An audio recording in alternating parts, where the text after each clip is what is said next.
I'm Earl Maize. I am a semi-active employee of the Jet Propulsion Laboratory in Pasadena, California. Yep. Uh, Managed most recently the Europa lander pre-project, and have since been worked on the Cassini Mission to Saturn, the Galileo mission to Jupiter. I've led teams in navigation and avionics, and some odd 40 years. Okay, so what first drew you into aerospace engineering and kind of how did that path eventually lead you to the Cassini mission? Well, I've always been passionate about exploring space. I borrowed my grandfather's telescope at some young age and never looked back. I didn't immediately migrate to aerospace engineering. I was more enamored with mathematics, and all of Okay. my degrees and studies were in mathematics. But then I took a job, system engineering, for an aerospace corporation, and found that just exceptionally interesting. And then a few years later, went to the Jet Propulsion Laboratory with an opportunity to work on a mission to Jupiter, and I just couldn't say no. And just been putting one foot in front of the other ever since. More opportunities have presented themselves, and I've been lucky enough to be able to take them. So how did this path in the Jet Propulsion Laboratory kind of lead you to become one of the leaders of the Cassini mission? Well, it's like most careers in aerospace, I think. Most of us started with a specialty, and in my case, I was a trajectory analyst, maneuver analyst. My previous job had been to work on trajectory simulations and orbital analysis. So that was the kind of the entry point into JPL. We're doing on trajectory analysis for the Galileo mission, maneuver analysis in particular. But when you are studying maneuvers, which are essentially changing the course of the spacecraft in order to achieve whatever objectives you're after, you need to understand the capabilities of the spacecraft. The maneuver itself is just a very exact, precise computation, but it has to be implemented by hardware, propulsion system, and avionics system in particular.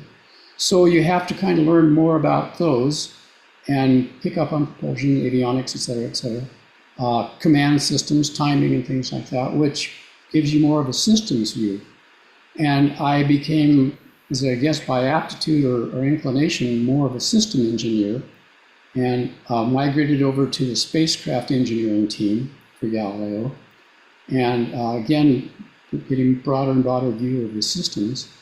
And then went into line management after Galileo was on its way to Jupiter, and managed system engineering group, and then went back over on the Cassini mission, managing the combined navigation and spacecraft engineering teams, again, systems view. And then slowly, another trip back into line management in the avionics division, and then pulled back in as the deputy project manager. No, actually, sorry, I was the deputy project manager, then went into line management, then came back as the project manager.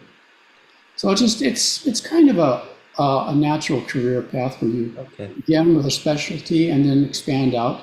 Some folks at JPL stay in the specialized area entirely and become Okay. essentially the Zen masters or the grand masters of whichever discipline they happen to be in. Others, like me, go back and forth between management and specialization, Mm. and increasingly higher level, less engineering, higher level, more management decisions, and broader reach. And both work. It's a question of your aptitude and inclination. So, okay, so Cassini was a 20 plus year mission, 20 Mm-hmm. plus, like it was multiple decades. So, how do you like mentally and professionally commit to do something with such a long timeline like that? Well, you come in and out. Some people actually were on the mission from its launch in '97 all the Hmm. way to its demise in 2017. Others like me came in, I was on the development phase and stayed through launch, and then operations through the release of the Huygens probe. then went off to management and back and forth. I spent a long time on the project, but in different phases. And you do it because it's interesting and challenging, and the opportunities for seeing something, discovering something that no one's seen before is compelling. Okay, There's so no doubt about it. There's a lot yeah. of just day to day, a lot of waiting. Operations is slow, methodical, and has to be absolutely perfect. So there's some of that, but when it all works, and you see something no one has ever seen before, it's very exhilarating. Okay, but like, what were some of the hardest systems engineering challenges that the project faced? Because especially during the cruise and the orbital insertion. Well, during the cruise, we were mostly quiet. If there's a phrase called quiet cruise, they're never quiet, but we were quiescent. We weren't doing a whole lot of science data gathering, but we knew that we had a very intense period of time coming up. So a lot of the cruise was spent planning day by day the orbital operations for the first 4 years at Saturn. Cassini is a rather unique spacecraft in that it had instruments that were all kind of bolted to the chassis, so to speak. So like if you were on safari and you had your camera bolted to the hood, if you wanted to take a picture off to the side of the road, you had to turn the whole car. Well, multiply that by 13, and so all these different instruments had to be accommodated with the limited amount of data. And 4 years isn't very long when you have to think about it that way. So a lot of that very intricate planning was done on the way. And then at the same time, we were trying to manage the trajectory of the spacecraft, keep it on course. What do you do? So I know there was like so many teams, and you also switched between like management and the technical aspects of it, but there's so many teams involved across so many institutions and countries. But like, how did the project maintain its momentum with all those teams?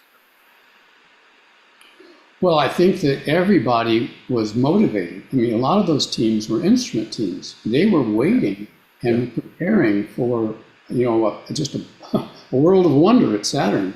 So they didn't have any trouble maintaining momentum.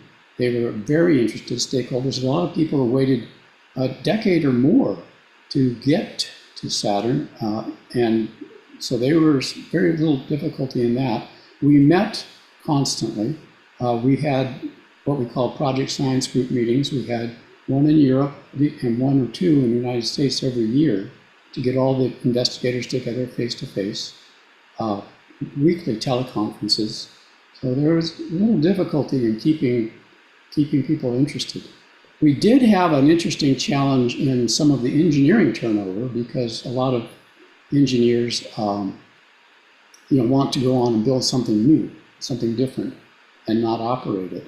But we had a steady flow of new engineers coming in, learning operations, and that influx of new skills, new techniques, was very invigorating for the project. And we had enough old hands around with experience that we rarely had a difficulty in keeping things staffed and with expert help. Okay, so well, how did like the team balance innovation with reliability and like having like an abort plan? Because knowing that you only had like one shot and there was no other repair missions. I'm not quite sure I understand. We were incredibly conservative. We took Okay. very little risk. And Cassini being a flagship mission, later on we started to get a little sportier. But the first prime mission, it was very, very much laid out very carefully. There are no rescue missions. The spacecraft had to take care of itself. And if it couldn't take care of itself, its instructions, its coding, were that if a fault that it couldn't fix was encountered, it would go into what's called the safe mode, go into communication with Earth, turn off all non-essential activities, and wait for commands from the ground. And we had a few of those. Okay, so the decision to end Cassini was by plunging it into Saturn. It was pretty dramatic. But like what led to that call and like what were at stake for that to happen? Well, what led for the call was we were running out of propellant. We had, there's uh, let me go back a little bit. The mission was broken up into three segments. There was the prime mission, the first 4 years. Then there was an extended mission, which was the next 2 years.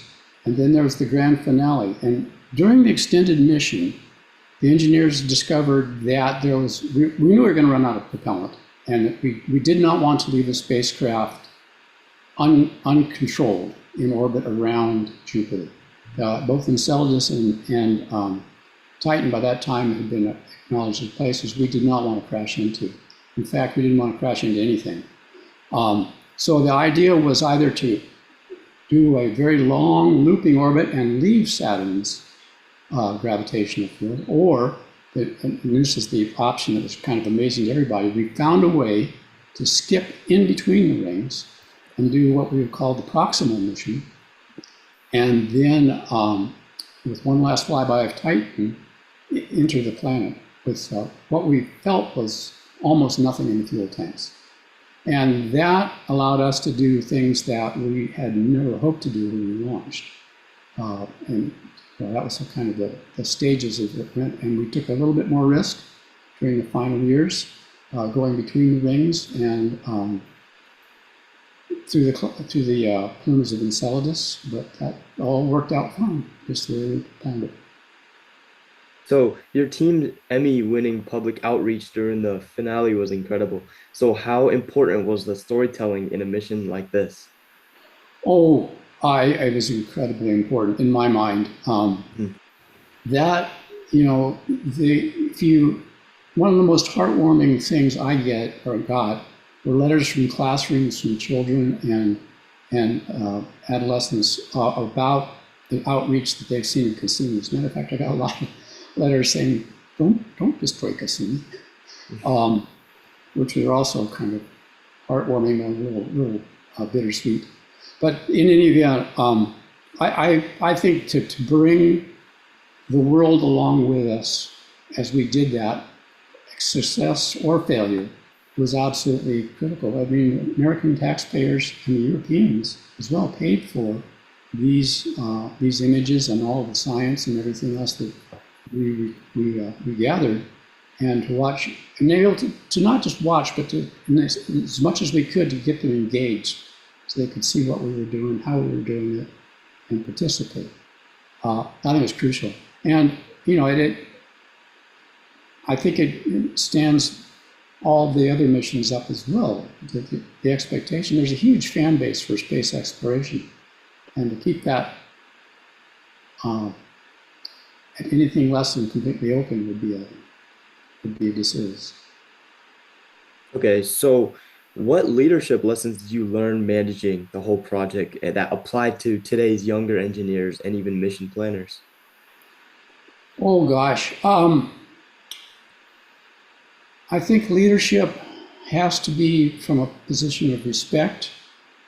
You're dealing with incredibly bright people, very talented, very lots of personality. So first of all, you've got to be able to listen and make sure that they've been heard and that decisions are made as fairly as you can make them, and not arbitrarily and not from a position of what should I say, dogma. You have to always be leading a team of very bright and talented people. And sometimes you make the wrong call, and you realize it later and say, okay, let's go back and revisit that. So, looking back, is there a specific decision that you're particularly proud of?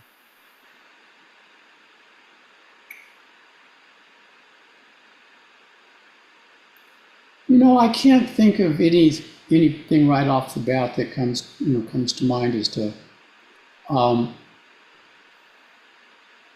I think that one thing a decision we participated in that I think saved a lot of us a lot of trouble later was the test of the Huygens probe. We had tested the probe link on the ground, and it worked, but there were a contingent of European telecommunications folks that wanted to test it on the with the spacecraft in flight. And the way we did that was we reconfigured the deep space network to look like a descending probe. We could actually make a signal to look like the probe sitting on Titan, and then play it back in the system. Well, that test didn't come out very well. I was told, and the point was, I participated in the decision to advocate that test and pay for it, or have it paid for, on the Cassini watch. I think I was the spacecraft flight systems operation manager at the time, and we felt that was an important test to do. As it turned out, that test didn't work, and it actually sent us into a 2-year effort to reconfigure the Huygens mission in order to make that downlink successful. And if we hadn't done that, we would have had a pretty big goose egg on the Huygens probe. So advocating and participating in that was certainly something I felt was an important contribution. But that one sticks out. I'm not coming up with anything else at the moment. Okay, well, you've accomplished a lot in your lifetime, so I want to talk about some advice that you would give. So, like, what specific advice would you give to high school or even college students who want to one day lead missions like Cassini? Well, what I encourage, first of all, the passion for space exploration has to be there. It's something that you've got to really want. But I've found that some of the most important things about decisions and things like that are more from a well-rounded perspective. You can get all of your engineering courses and degrees and specialization, but the history, philosophy, communications are absolutely crucial in understanding the context in which you're working and in communicating with others. So a well-rounded education, clearly the specialization's got to be there, but you're going to get a lot of specialization on the job. What you won't get on the job necessarily is the background in literature, context, philosophy, politics that you're operating in. And those are also very important to be a well-rounded person on the flight team. Okay. Okay, thank you, Dr. Mays.